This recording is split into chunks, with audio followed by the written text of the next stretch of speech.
大家好，我是钟聪。炎炎夏日，下个月就是 TRE 成人展，希望大家都已经预购我们摊位的活动了。以下就是这个月推荐的作品。那首先就是桃乃木这部作品，我只能说朝屋金导演的确是行，整部的画面都非常漂亮，可以感觉到他真的是以电视剧跟电影规格的心态在拍摄，实用度也没有因为这样而打折扣，甚至可以感觉到一般作品没有的细腻。在这部以纯爱为主轴的作品中，也出现了 CK 造型。那关于这一点，萨摩阿里导演曾经跟我讲过，在日本一般来说，约会都会穿华丽的决胜内衣，只有到已经在一起了，愿意给对方看到比较私密的一面，才会有这个 CK 造型，也算是一个文化特色。那这部真的是这个月我激推的一部，希望大家会去看。接下来这部新宫一花在这部护理师题材，趁病患在床上毫无招架之力的时候，直接跨坐上去开始身体检查，哇，真的是惨无人道啊！你想一下，你今天去住院还不能好好休养，要这样整天被消耗体力，真的是太离谱了。接下来则是 SOD 目前的看板之一，小臭事业终于迎来了大解禁项目。这边顺便解释一下什么是解禁。解禁字面上就是解除禁令，原本不做的事情突然宣布开始可以做了。一般常见的情况就是会用在像是投票啊、组政党啊、酿酒啊、办报纸之类的。那在业界的话，就是像中间出来啊、颜色啊、多人啊这些项目。那大部分的专属演员的话，就会顺应销售量逐步解禁。有时候解禁就会直接销售，直接翻红盘。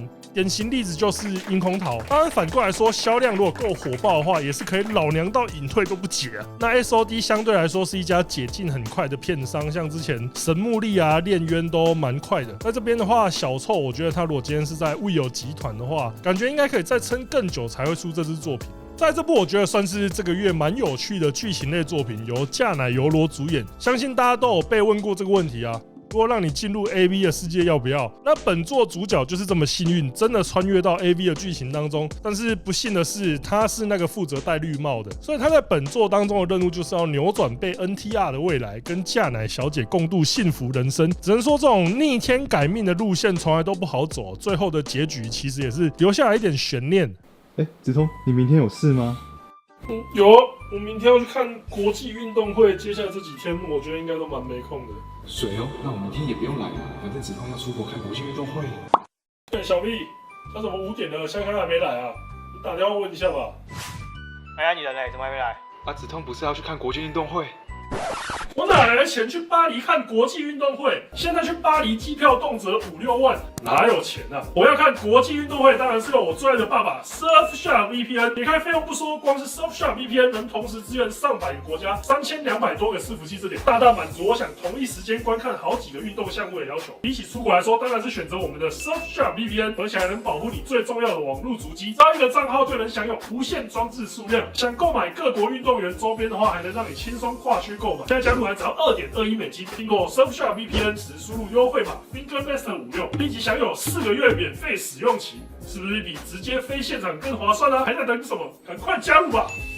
再看这部作品，是我个人最近看 Idea Pocket 演员阵当中比较喜欢的一位海老笑毕，脸蛋不俗，身材更是顶。在这部作品中也是尽显他的腰身有多强。喜欢看这种金石类型的，就千万别错过。再来我们看这部日向阳葵的作品，如果封面没写，你根本不会发现这是隐退作。当然有没有正式隐退仪式的作品，基本上也是尊重演员自己的意愿，有时候就会有刚好拍到最后一部没有想要继续拍了，那直接盖一个隐退标的情形。那日向小姐可以说是 S1 身材非常顶尖的一位啊，看到她隐退还是有点可惜，希望接下来生活一切顺利。接下来这部描写男主角所在的公司因为出了大包还想要升职的主管新有菜呢，就偷偷打算让男主角背黑锅，想不到竟然被俩包啊！但是男主也是视钱财如粪土，他提出，要背锅可以，但是有菜小姐就必须要成为我的人。那心中还想着出人头地的有菜呢，只能答应这个条件，然后就被弄到摸云转倒灰啊！这部确实也是相当精彩，尤其是看到有菜这种盛世美颜被弄脏的时候，真的有一种快感啊！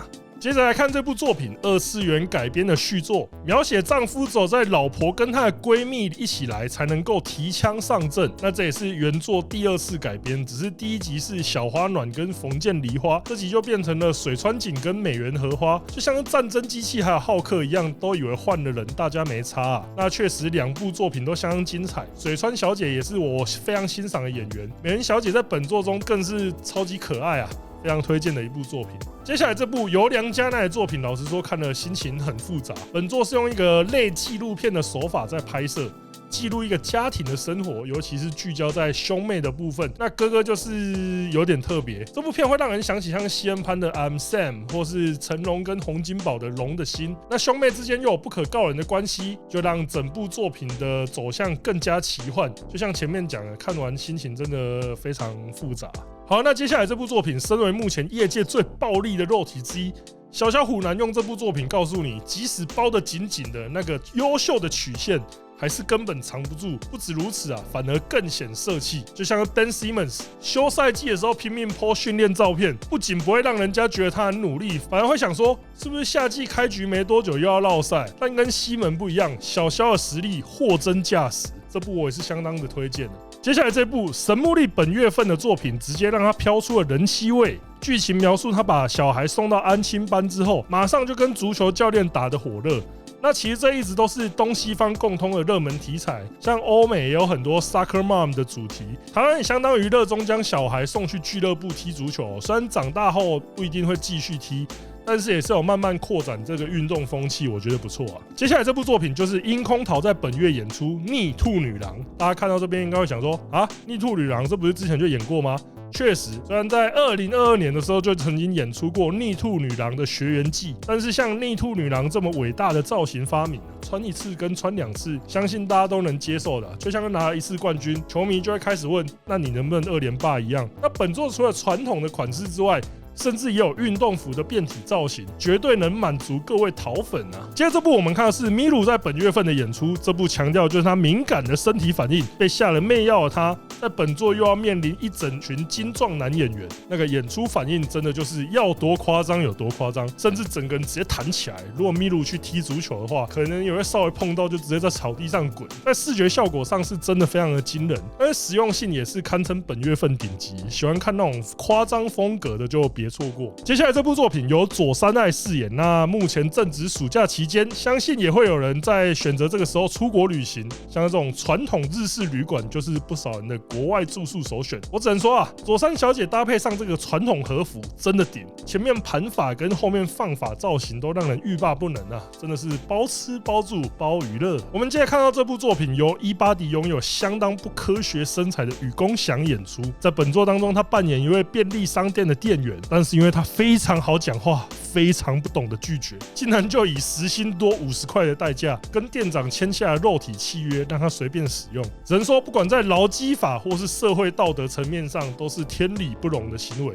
50日元那就等于时薪加10块钱台币而已，连杯奶茶都买不到啊！接下来这部作品，我觉得几乎可以说是为了本乡爱量身打造，非常的适合他。那题材就是日本永远玩不腻的整人企划，突然出现男演员在女演员还一头雾水的情况下，就开始疯狂做菜，不管在趣味性跟实用性上都非常优秀。那这次由本乡爱饰演，我相信只要有看过他的一些社群，或者是看过他的图奇直播，应该就会发现他不止口条好，也懂得做效果。所以这部让他饰演真的是天造地设，就像和死侍找到 Ryan Reynolds 一样丝滑。接下来是由小仓由菜演出的作品，那这次演出的则是这种催眠的题材，剧情描写在老人安养院工作的小仓，态度认真、温柔又亲切，简直无敌了吧？但是他的同事就这样看上了他，将他催眠之后，连人格都加以替换，变成一个只能任人摆布的玩偶。在看这部作品的时候，有时候会看到那种类似像看毒药那种好人到最后一筹莫展的辛酸感，尤其是小仓表演又非常投入啊，让你对这一部的沉浸感又更深。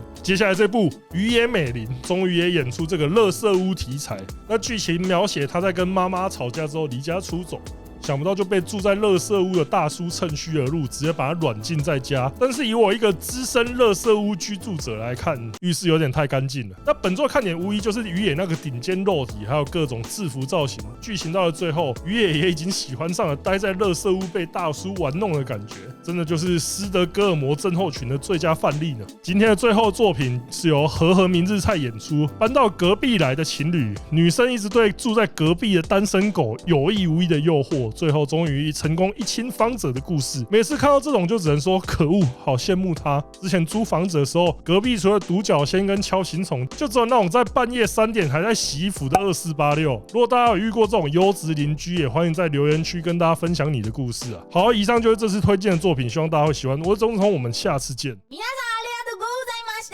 感谢你的收看，也不要忘记加入我们的会员频道哦。谢喽。